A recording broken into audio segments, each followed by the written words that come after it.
Cassette 3. Chapter 5. Assessing Intelligence. Page 61. Listening to directions. Step 1. You are going to hear several questions similar to those you would find on an intelligence assessment test. Just follow the directions that you hear. Are you ready? Okay. For questions 1 through 4, write short answers in your book. You will have 5 seconds each to answer questions 1 and 2. Number 1. What is the capital of Egypt? Number 2. What would you do if your neighbor's house were on fire? You will have 15 seconds each for questions 3 and 4. Number 3. Without using paper or pencil, find the answer. If a train travels at 150 kilometers an hour, how far will it go in 90 minutes?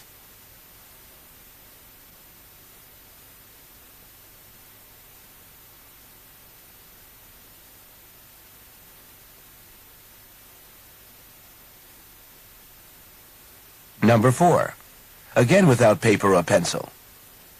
If a boy will be twice as old as his sister next year, and he is now 4 years older than she is, what are their ages now?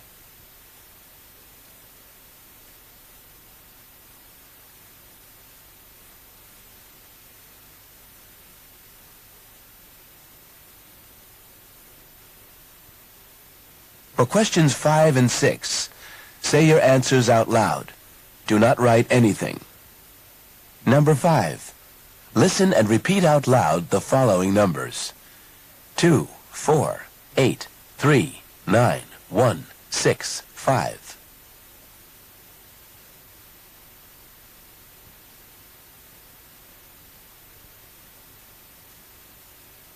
Number 6. Listen and repeat out loud, backwards, the following numbers. 7, 8, 4, 3, 2, 6.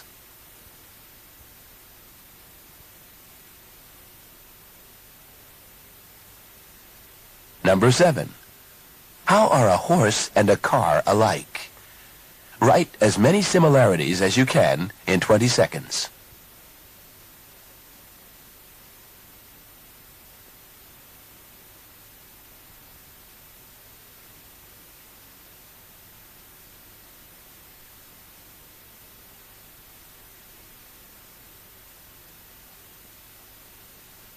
Number 8.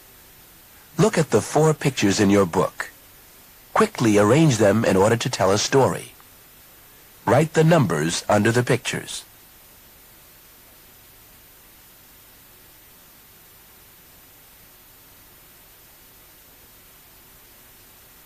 Number 9. You have 15 seconds. What does the word prejudice mean? Write your answer.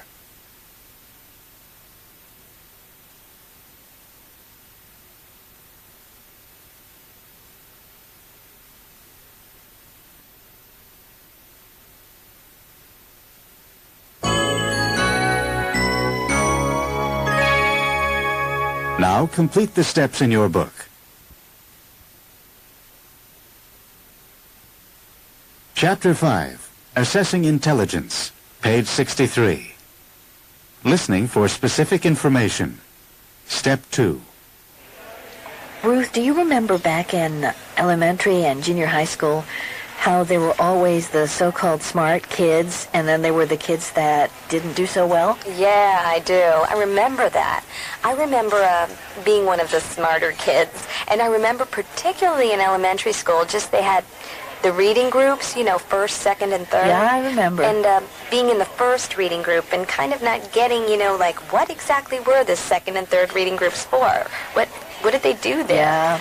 And I remember also very vividly being one of those kids that other kids would come over and say, how do you spell people, you know? Yeah. And I'd say, oh, P-E-O-P-L-E. And I'd think, how do I know that? And I remember thinking, oh, I think it has to do with reading. I somehow, and I just remember that. Because you like to read, and maybe they didn't read as much as you did. Yeah. I remember trying to tell my brother. My brother struggled in school. And I remember one of the things he really struggled with was spelling. And I remember trying really hard. He's older than you, right? Yeah, he's 2 years older than I am. And I remember trying really hard to help him with his spelling and trying to share with him how I remembered how to spell words that didn't follow a pattern. These words, they were irregular spellings. Irregular spellings. And so I would kind of make funny little... I'm trying to think of an example.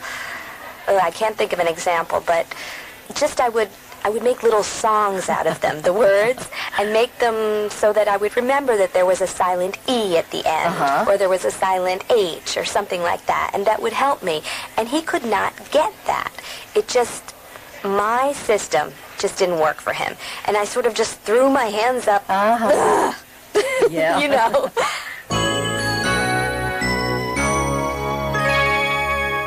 Now complete the steps in your book.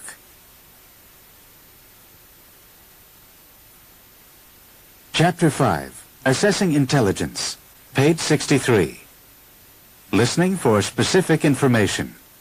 Step 2, page 64. So, Ruth, you feel like you did well in school basically without ever really trying or without much effort? Yeah, I did. School was not hard for me. I enjoyed it. It was positive. The learning part of it was very positive for me. Yeah? And it wasn't until I was in junior high school, 7th grade, and I got to algebra, that I was really I all of a sudden encountered something that I did not understand. I did not get it. And I didn't know how to work to get it. I didn't know how to... You either got it or you didn't. got it or you didn't, Yeah. And by not getting it, I just remember being shocked. I don't get this. And I didn't know to turn to somebody for help. I just did not know what to do. And so I just kind of floundered through and developed this belief that I just wasn't good at that subject. But the interesting thing was I was always fascinated by mathematics. And later in college, I had several friends who were majoring in mathematics, and I had a lot of rapport with them and shared a lot of their ways of thinking. And I wondered why I could be good at that verbally, but not good at it on pencil and paper. Yeah? But that first experience of not being able to get it was, I've often wondered how I could have dealt with that differently. And how I could really, how I could have made that work. Yeah. I think what happened when I was in junior high school is that I kind of labeled myself as not good at that subject. Which is probably what the kids in Reading Group 3 were doing back in elementary school. Yeah, exactly, of course. And so that was kind of... that was something I could do to make that okay. So you told yourself that there was nothing you could do about it, you just weren't good at math. Exactly.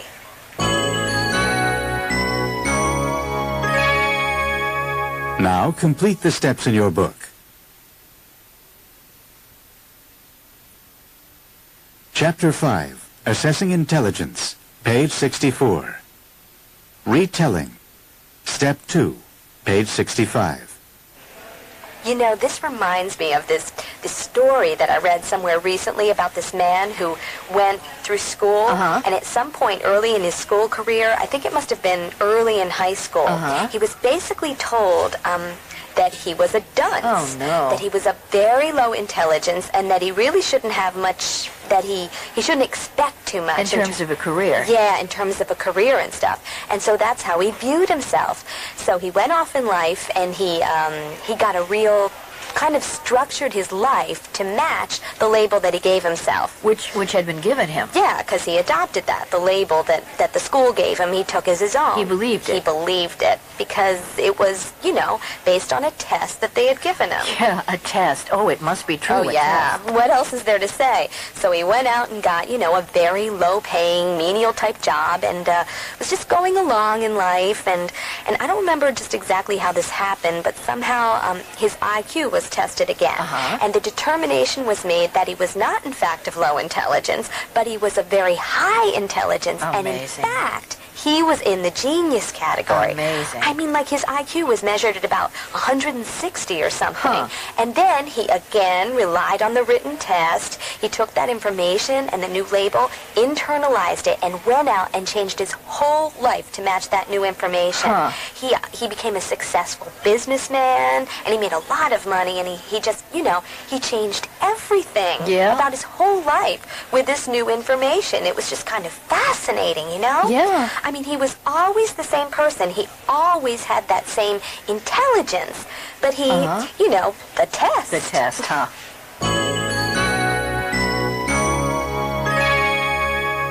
Now complete the steps in your book.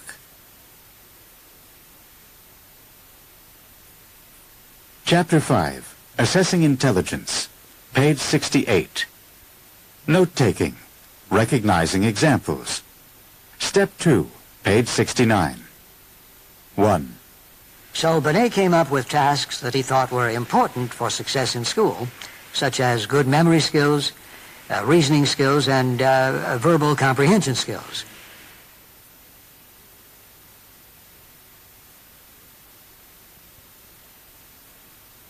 Two. And then he age-graded these tasks. He said, for example, with the memory tasks, that a 5-year-old should be able to remember a list of, say, 3 words, and a 7-year-old should be able to remember 5 words, and so on.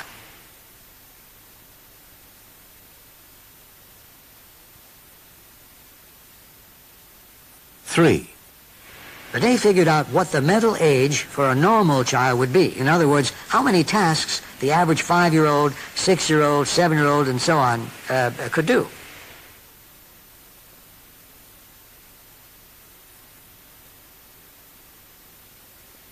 Four. So by definition, an average child has an IQ of 100. Now, let's take an example. Say you have a 9-and-a-half-year-old child who has a mental age of 7. Let's figure out his IQ by the formula. We divide 7 by 9.5, which is about 0.74. Now we multiply by 100, giving us a below average IQ of 74 for this child.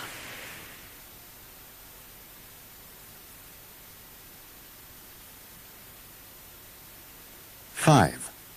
We find that people who grow up in environments that don't value formal education are not going to do well on a traditional IQ test. Whether or not they have intelligence, though, is a whole different matter. For example, I know that I would have a really hard time surviving in a rough neighborhood where you need street smarts in order to get along. I don't think anybody really cares in that sort of situation how many books I've read or what my IQ score is.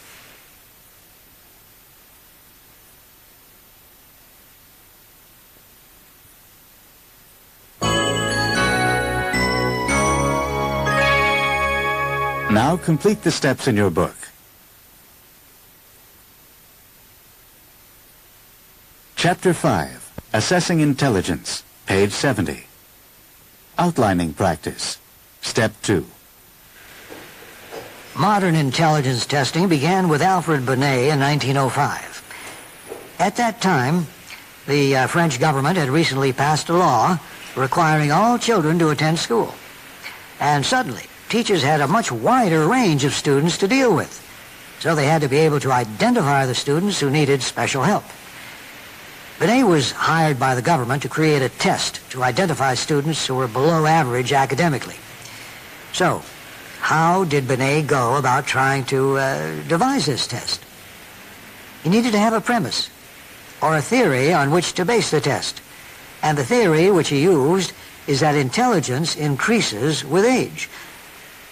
Intelligence increases with age. That the older one got, the smarter one got. So, if we tested a number of students on a number of tasks, we'd probably find that the older students would be able to do more tasks than the younger students. That they would be smarter, in a sense. So, Binet came up with a huge assortment of tasks that used different skills that he thought were important for success in school, such as good memory skills, reasoning skills, and verbal comprehension skills. Those were all important for success in school. And then he age graded these tasks. He said, for example, with the memory tasks, that a 5-year-old should be able to remember a list of, say, 3 words, and a 7-year-old should be able to remember 5 words, and so on. And depending on how many of these tasks a child could do, and they get progressively more difficult, when a child came to a point where they could no longer do any more tasks, at that point, we say we've reached the child's mental age. And this is a big concept in Binet's theory, this idea of a mental age score, depending on how many tasks a child could do. So Binet figured out what the mental age for a normal child would be. In other words, how many tasks the average 5-year-old, 6-year-old, 7-year-old, and so on could do. And if a 7-year-old could do all the tasks that an average 9-year-old could do, we would say that 7-year-old was very bright. If a 5-year-old could only do the tasks that a 3-year-old could do, we would say that that 5-year-old was dull and would have some learning problems. So this is how Binet used his test, to identify the students who were slow learners. And that's important to keep in mind, that the original purpose of his test was only to identify students who might have trouble in school. Well, after Binet's death in 1911, Louis Terman, who was then a professor at Stanford, he revised and extended Binet's test for use with teenagers and adults. And this revised test came to be known as the Stanford-Binet, which is still in use today. The Stanford-Binet came up with the idea of a ratio measure of intelligence that we now call an IQ, or an intelligence quotient. And the way that one determines an IQ is by dividing the child's mental age, which, as you remember, depends on how many tasks they can do, dividing that by the chronological age in years and months, and multiplying that by 100. So by this formula, by definition, an average child has an IQ of 100. Now, let's take an example. Say you have a 9.5-year-old child who has a mental age of 7. Let's figure out his IQ by the formula. We divide 7 by 9.5, which is about 0.74. Now, we multiply by 100, giving us a below average IQ of 74 for this child. Again, the thing to remember about Binet's test is that Binet designed it only to identify which children are going to have learning problems in school. And that seems to have gotten lost in our current usage of IQ tests. We now use them for job placement and for other purposes for which the test was not created. This is not what Binet had in mind.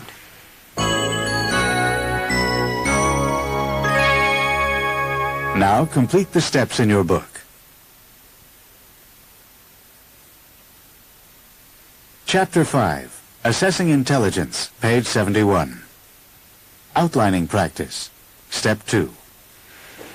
Current approaches to IQ testing. Another thing to know about the Binet is that it's very long, it's very complicated, it takes a long time to administer. And, well, in 1939, the psychologist David Wechsler created one of the most widely used intelligence tests today, the Wechsler scales. And today, there are 3 separate Wechsler tests for different age groups. And the Wechsler scales are different from the Binet scales in that they're easier to administer. And also, they test not only verbal skills, but also performance abilities, such as putting together puzzles and some other visual spatial skills. Some problems with IQ testing that we need to keep in mind. First, what does intelligence mean? Does it mean that you have a high IQ score? If so, then what does that IQ score predict? Does it predict life success or job success? And the answer is no. IQ is related to school success, but it's not related to job success. It's not related to life success in any significant way. So one of the problems with using intelligence tests to rank people is that we really don't know exactly what it is that we're measuring. We know we're measuring something, but we really don't know if that thing is intelligence. The other issue that we need to keep in mind is that intelligence tests, as we know them, have a very strong cultural bias in favor of educated middle or upper class individuals. So we find that people who grow up in environments that don't value formal education are not going to do well on a traditional IQ test. Whether or not they have intelligence, though, is a whole different matter. For example, I know that I would have a really hard time surviving in a rough neighborhood where you need street smarts in order to get along. I don't think anybody really cares in that sort of situation how many books I've read or what my IQ score is. A child who's grown up in that area and who's learned to survive and thrive is much more intelligent than I am in that situation. But that certainly won't show up on an IQ test. So we have to keep in mind that the traditional IQ tests miss a lot of what it takes to be successful in different environments. In fact, in any environment except for school. Those were the three major topics that I wanted to cover today. The history of intelligence testing, beginning with Binet's work, the current approaches, and some problems with intelligence assessment.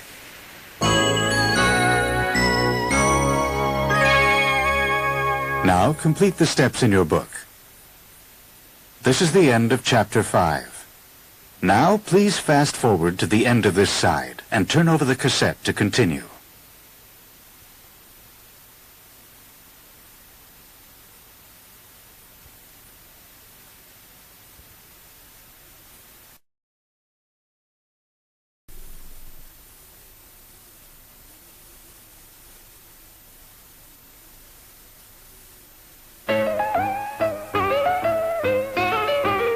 Chapter 6, Accounting for Variations in Intelligence.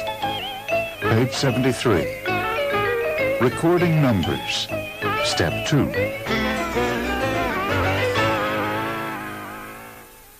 The Scholastic Assessment Test, or the SAT, is given every year to high school seniors. Scores range from a low of 200 to a high of 800. Now, in this exercise, you will hear verbal and math scores for males and females for selected years between 1972 and 1996. You'll need two different colored pens or a pen and a pencil. Use one to mark the female scores and the other to mark the male scores. As you hear each score, make a dot on the graph. Later, you can connect the dots to make lines. Before we start, use your pens or pen and pencil to complete the key below the graphs.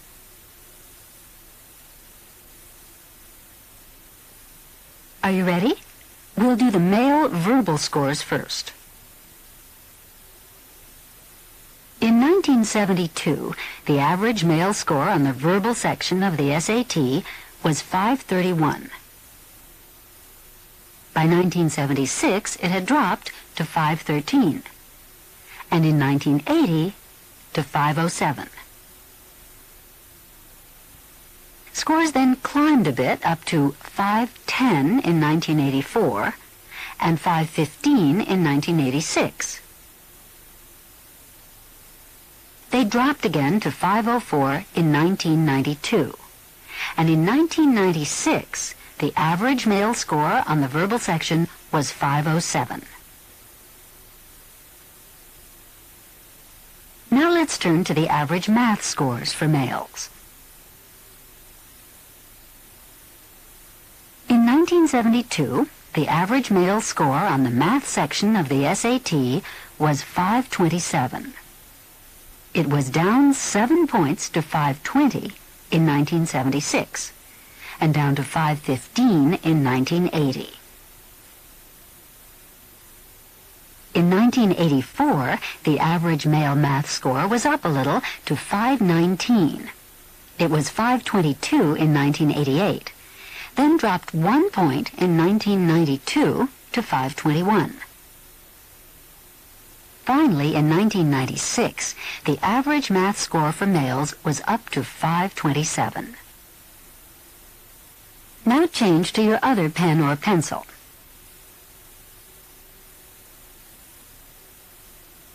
Let's look at how females did on the SAT between 1972 and 1996. First, the verbal section. In 1972, the average female score was 529. It fell to 508 in 1976, then again to 499 4 years later in 1980. It was down 1 point in 1984 to 498, then rose to a high of 504 in 1986. Then in 1992, it was down to 496, and up again sharply in 1996 to 503. Now math scores for females from 1972 to 1996. The 1972 score was 489. It then began to fall to 474 in 1976. And it fell 1 more point to 473 in 1980. It climbed slightly to 478 in 1984 and was up to 483 in 1988. In 1992, the average female math score was up 1 point to 484, and then began to climb steadily to 492 in 1996.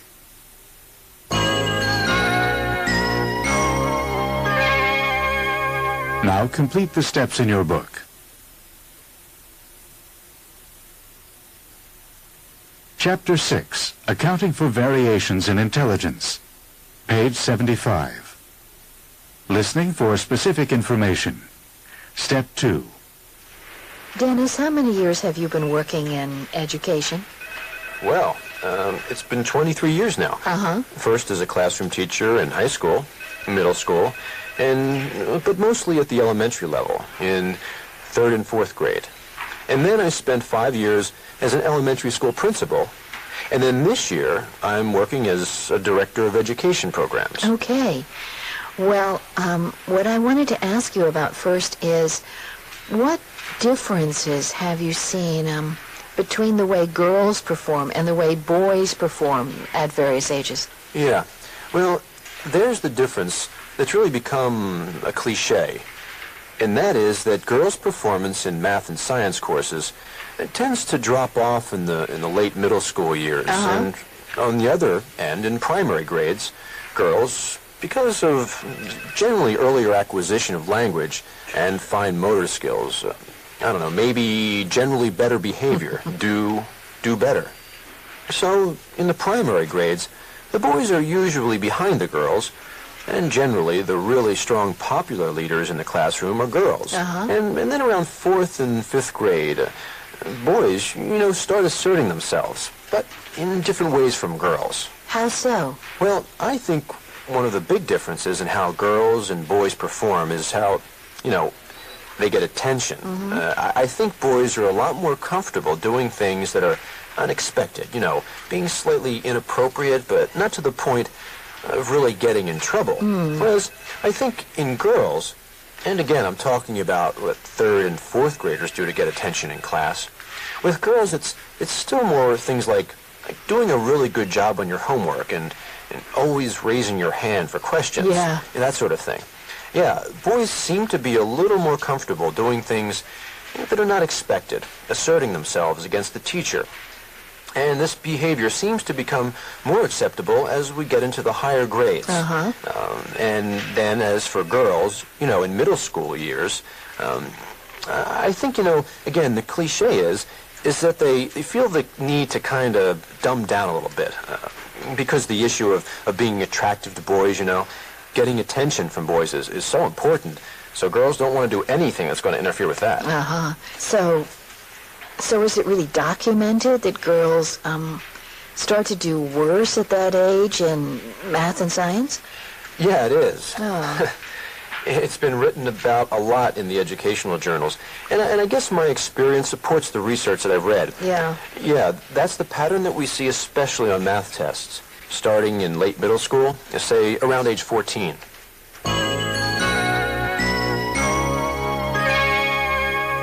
Now complete the steps in your book.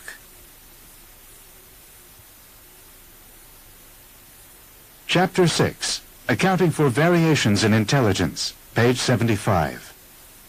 Listening for specific information. Step 2, page 76. Dennis, are there any other explanations for why girls don't do well in math classes? Well, I think one important issue, which affects both boys and girls, is how teachers traditionally ask questions, how a question is assigned, and how soon the answer is expected. The cognitive research people have a lot of data about this, and basically what they say is, first of all, just in a traditional teacher question-answer style, questions tend to be assigned very quickly. You know, who's the 15th president of the United States? Miriam. You know, just assign the question right away, and basically there's no time for thinking.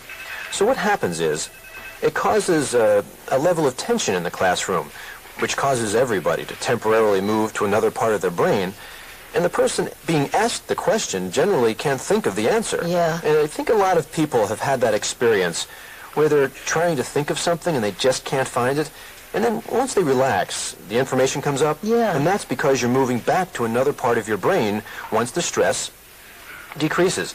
Anyway, this rapid-fire question-answer pattern is quite common in high school math classes. And there's been some very interesting research done on the amount of time given by, you know, traditional math teachers. The amount of time given a boy to respond is longer than the amount of time given a girl. And not because the teacher has decided consciously, well, I'm going to do this, but generally it has to do with the teacher's expectation. And the expectation is, well, the boy has a better chance of getting this, so we'll wait a little longer. But if it's a girl student or someone you don't anticipate is going to be very successful with it, then you don't wait as long because you want to keep that fast question-answer pattern moving. So it's part of that rapid-fire questioning strategy, which really doesn't work very well for human brains anyway. Yeah. And sometimes puts girls at a disadvantage because of the actual amount of time they're given.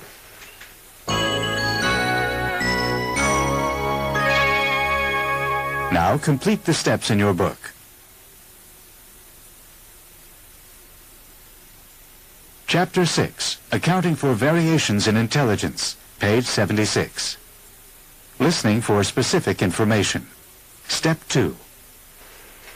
Dennis, let me ask you a different question. And that is, do you think that a child's economic and maybe social background makes a difference in school performance? Yeah, you know, there is a pattern. The elementary school where I had most of my teaching experience and where I eventually became principal was an interesting one because it sat between two very different parts of this community. One part is a very wealthy neighborhood built around a world-class golf course, and then the other part of the community is low-income housing, including a complex for families where the mother has just been released from the local women's prison. So, you know, I really saw a wide economic and social range, and I have seen low-income families that just do a great job of getting their kids to school and supporting them in their education. But, you know, I think the predictable cliche there is true, that those kids who are supported do better. Kids whose parents value education do better. And, you know, another big economic issue is technology, access to computers.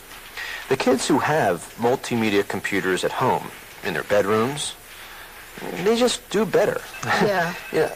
With computers, there's a realization starting to develop that it's not just technological skills, but there are also some thinking skills that improve with being able to organize your information that way, you know. Yeah. Some of these kids can really turn out some outstanding work, and And the content has improved too, not just the presentation. So I think there are some real differences based on economic background, and they just compound with each generation. That's been my experience. Uh-huh. But you know, there's no guarantee because you have all this support at home that you're going to do well too. I mean, I've seen some kids, pretty wealthy kids, just totally blow it and not be productive and not even stay in school. Or there are the cases where you've got, you know, one kid who does great and then the other sibling in the same environment is just totally out of control. Does that happen? Well, it's kind of like a movie cliche again. But yeah, it does sometimes happen. Speaking of families, do siblings usually perform at about the same level in school? Yeah, in families. Usually there tends to be a pattern, I think. I mean, like kids who tend to be kinesthetically intelligent. I've noticed that seems to run in families. Can you explain what you mean by kinesthetic intelligence? Well, yeah. This is from Howard Gardner's theory of multiple intelligences.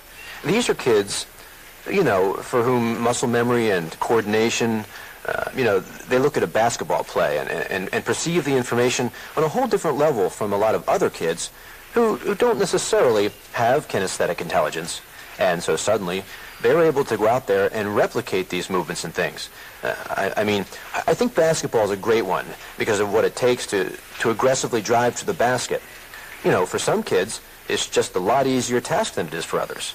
You definitely see some kids who really excel at that.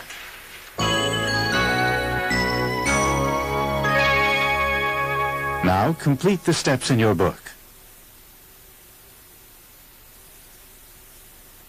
Chapter 6, Accounting for Variations in Intelligence, page 81.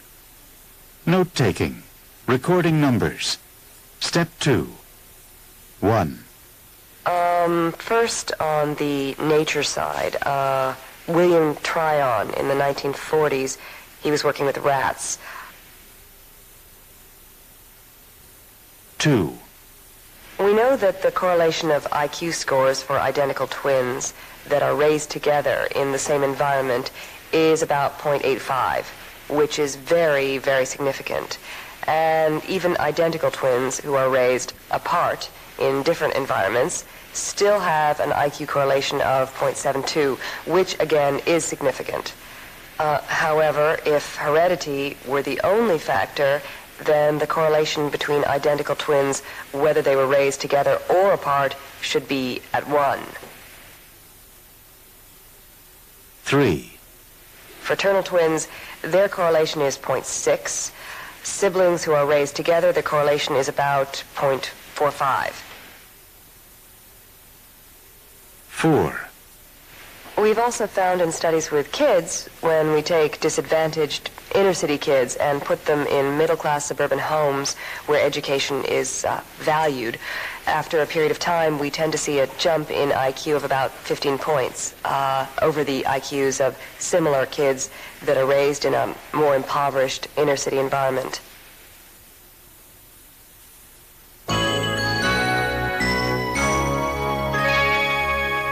Now complete the steps in your book. Chapter 6, Accounting for Variations in Intelligence, page 82. Listening for specific information. Step 2. What is it that determines intelligence? One of the big debates among research is intelligence something that is inherited? Is it something that's part of a person's biological makeup, or is intelligence the result of environmental influences? This is the old nature-nurture debate as it relates to intelligence. We have both animal and human evidence on both sides of the issue, and let me really start by saying that there is no answer to the nature-nurture question. Or rather, the answer is that both nature and nurture play a role in the development of intelligence, and it's really difficult to determine the relative influence of each. But as I said, we have evidence on from both animal and human studies on both sides of the issue. First, on the nature side, William Tryon in the 1940s. He was working with rats, and he had rats run through a maze. And as he watched the rats run through the maze, he noticed which rats were good at maze learning, made few errors, seemed to learn it quickly. And he labeled these bright rats, and he put them in one cage. And then the other rats that seemed to have a hard time with maze learning and made a lot of errors and didn't have a very good sense of direction, he labeled those dull rats, and he kept them in a separate cage. And then he had these rats breed separately, and he found that after a few generations, it was very, very clear that the bright rats were producing bright rat babies, and the dull rats were producing dull rat children. And so Tryon said that this was conclusive, that intelligence is inherited, an inheritable trait. Human twin studies have also shown us that there's a significant genetic influence on intelligence. We know that the correlation of IQ scores for identical twins that are raised together in the same environment is about 0.85, which is very, very significant. And even though even identical twins who are raised apart in different environments, identical twins who share exactly the same DNA but not the same environment still have an IQ correlation of 0.72, which again is significant. Fraternal twins, who in terms of DNA are like regular siblings but who tend to share a more similar environment because of the age similarity, their correlation is 0.6. Siblings who are raised together, the correlation is about 0.45.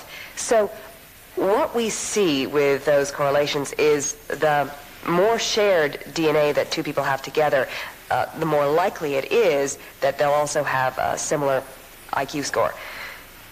The relationship is not perfect, however. If it was, then the correlation between identical twins, whether they were raised together or apart, should be at 1, and we don't see that. We see this lower correlation, which tells us that it has to be, there have to be some environmental factors or some other factors to account for the difference in IQ scores. Adoption studies also show us that there's a genetic contribution to IQ. Adopted children have IQ scores which are more like their biological parents than their adoptive parents. So that's further evidence for the nature view of intelligence.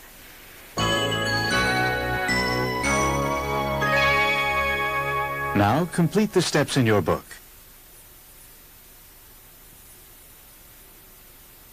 Chapter 6, Accounting for Variations in Intelligence, page 83. Listening for specific information. Step 2. On the nurture side, we have another rat study. Hebb, that's H-E-B-B-E, who was a contemporary of Tryon's. He worked with rats, and what he did was he raised them in different environments. He took one group of rats and he raised them in an enriched environment, lots of things to do, toys, lots of stimulation for the rats, while another group of rats was raised in an impoverished environment, nothing to do, bare walls, no toys to play with, pretty boring for them. And then he looked at these rats' brains after a period of time, and he found a very clear difference in their brain development. The rats that were raised in the enriched environment, they had larger, heavier brains than the rats raised in the impoverished environment. Their brains were smaller, they were lighter. And the implication here is that the environment affects the quality of the brain, and this is evidence for the nurture view of intelligence. We've also found in studies with kids, when we take disadvantaged inner-city kids and put them in middle-class suburban homes where education is valued, after a period of time, we tend to see a jump in IQ of about 15 points over the IQs of similar kids that are raised by their own parents in a more impoverished inner-city environment. Another little piece of support for the nurture view comes from a researcher named Robert Zajonc. That's spelled Z-A-J-O-N-C. science has come up with something called the confluence model of intelligence. It's a fact that oldest born children have IQ scores that are higher than their younger siblings, and science's confluence model offers an explanation for that. It says that the child's intelligence is formed by the intellectual climate in which the child is raised, which he measures as the average IQ. So let's take an example. If you take the case of two adults who just get married, okay? And let's say that they're of normal intelligence. So now a little kid comes along, they have a baby, and that baby doesn't add anything to the intellectual climate of the home. He's lowering the average family IQ. Okay, and now you have another kid a few years later, and now the home is becoming even more child-centered. So the intellectual climate is the average IQ of the home gets lower and lower with each successive child. So how can parents avoid this problem? Science says the way to avoid this is to space out the birth of your children as far as you can, and that keeps the intellectual climate of the house at a more adult level. Now, in a later study, science concluded that the confluence model is, at best, only one of the many factors that could be contributing to differences on IQ tests. And there's been a lot of research on other factors that could affect a child's intellectual development. Factors like increased TV viewing, drug use, food additives, decrease in funding for schools. We also don't know the effects of single parenting and two-career families and daycare. That's yet to be determined. So there's still a lot of research to be done on the development of intelligence.